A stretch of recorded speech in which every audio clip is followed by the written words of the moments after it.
Sophie Cunningham, she did it again.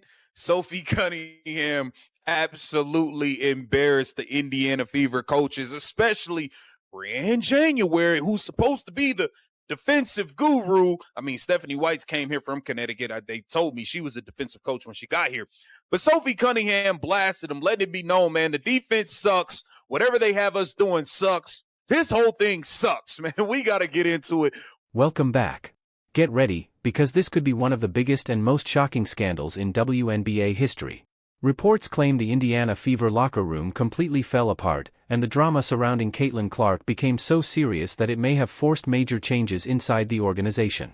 Fans were already angry over how Clark was being used, but new claims say the real problems were happening behind closed doors. Sophie Cunningham reportedly confronted head coach Stephanie White, accusing the coaching staff of holding Clark back, limiting her control of the offense, and creating a toxic environment with assistant coach Briann January. We got to do that. We don't know what we're doing. Like, what? What? Let's get into this. You got Briann January. This is Briann January. You see her coming down right here, trying to calm Caitlin Clark and Sophie Cunningham down on the bench. They're just disregarding her. Like, get out of here. Look, you see Sophie say, get out of my way. Get out of my face. Just get out of my face.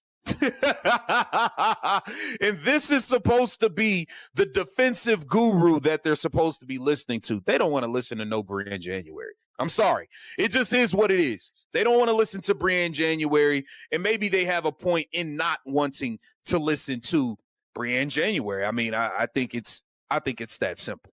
I mean, it is what it is. What has Briann January done? The drama reportedly reached its breaking point inside the Indiana Fever locker room.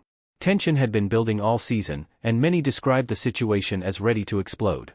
Even though Caitlin Clark kept putting up incredible performances, including 32 points against the Seattle Storm on July 29 and a triple-double with 26 points and 10 assists against Portland on August 1, reports claimed the relationship between the players and coaching staff was getting worse every day. Then came the moment that shocked everyone.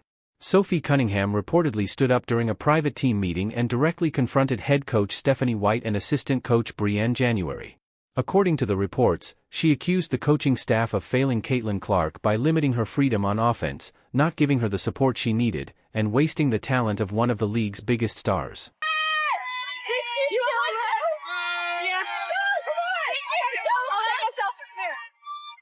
Clip 2. The reported confrontation changed everything inside the locker room. What started as a discussion about the team's struggles quickly turned into a direct challenge to the coaching staff. According to the reports, Sophie Cunningham openly exposed the problems many believed had been building for months, forcing players, coaches, and team leaders to face the growing tension.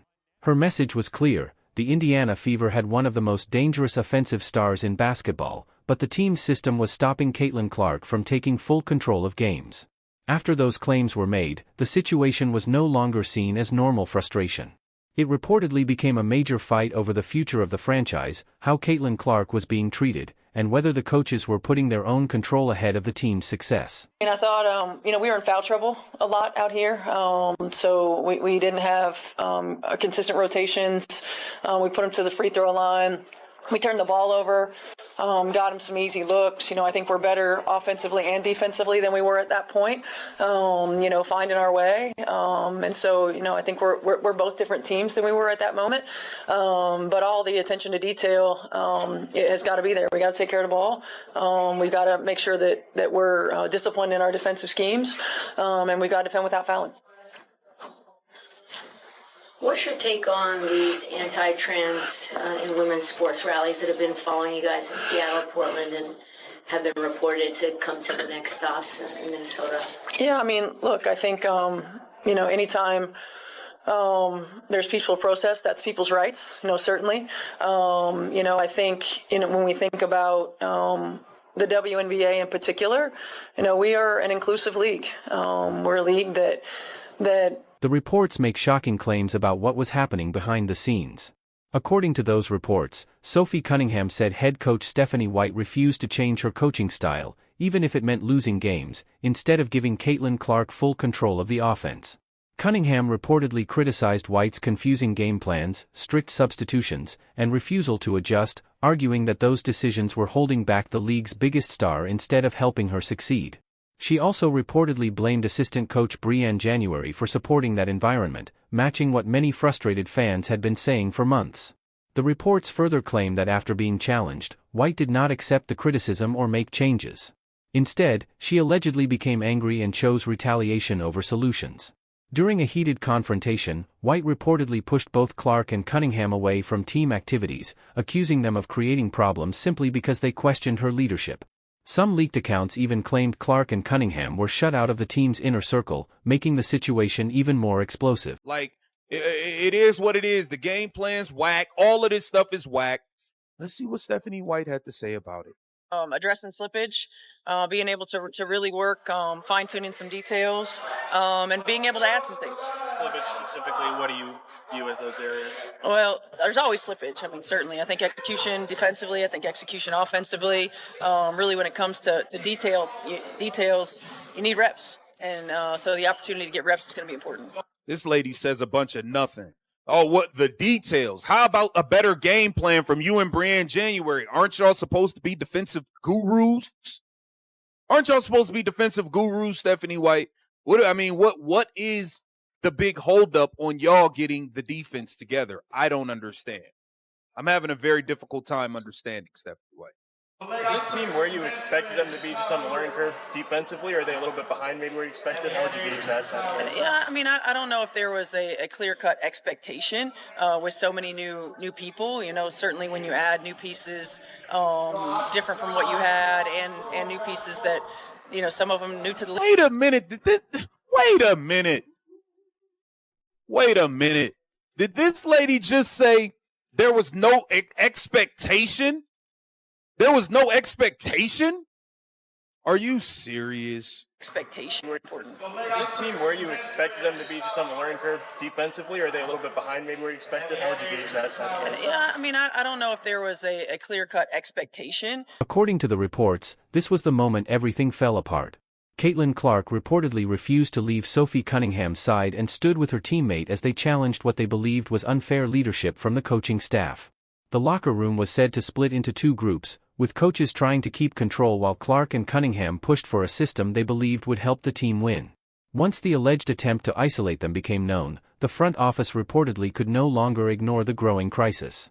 The backlash from fans, the reported threats of smaller roles, and claims that the offense refused to adapt allegedly forced team ownership to act.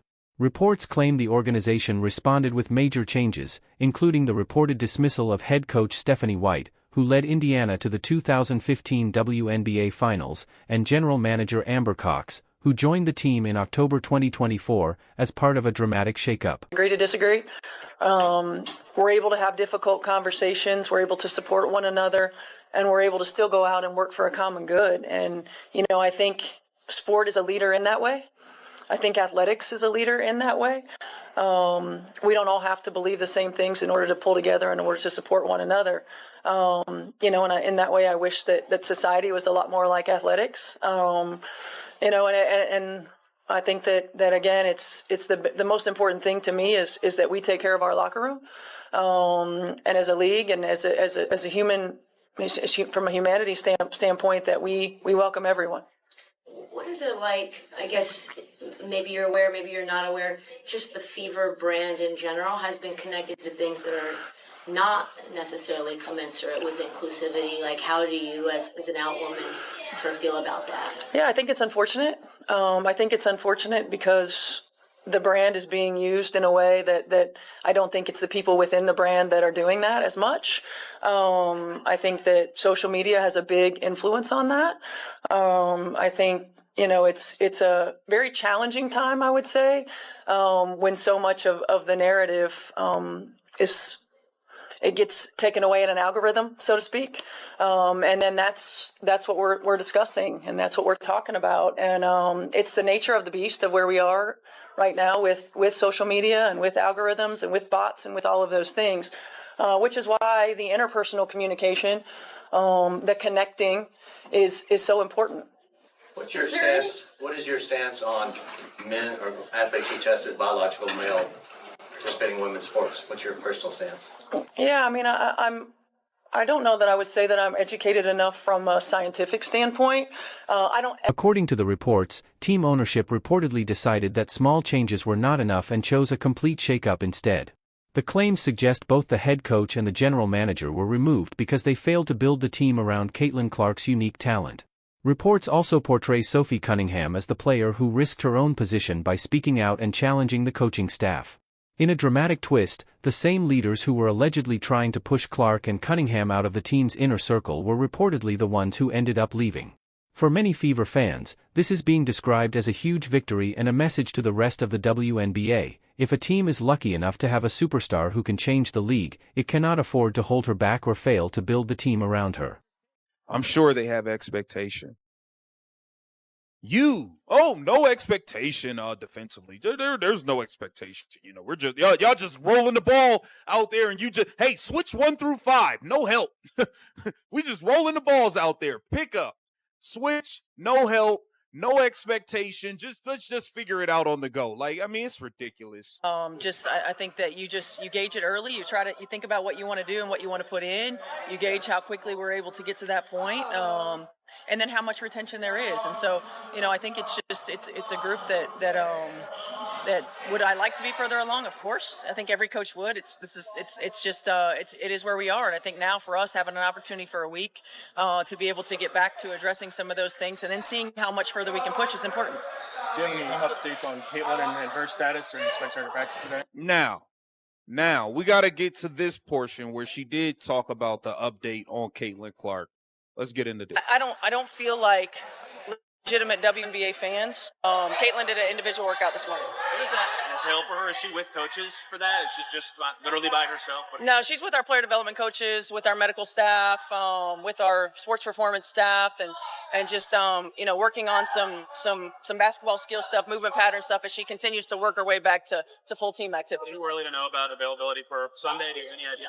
Yeah, no, I think it's still too early. Do you have a better idea, I guess, of just her status? Like, is she doing better with her back, or do you have more clarity, I guess, just on the injury itself? Yeah, I think every day is a little bit better, right? Every day is a little bit better. And again, I reiterate for those who haven't had back issues, every day it can be something different. You can feel really good in practices or workouts or warm-ups or whatever, and then you go to bed at night and you wake up and it's different. Or, if you sit at home and you're watching something on television, if you're watching the game or whatever else, you can wake up and it's different. It's the back is a nagging thing that manifests itself in different ways. Was it a re-aggravation? Is that how you would, the medical staff would describe it as a re-aggravation, or is this kind of a new thing? Yeah, I don't think it's a new thing. I think it's a re-aggravation. Again, when you have a back, it's like every day is different. Are you involved in virtual reality? So she still has no.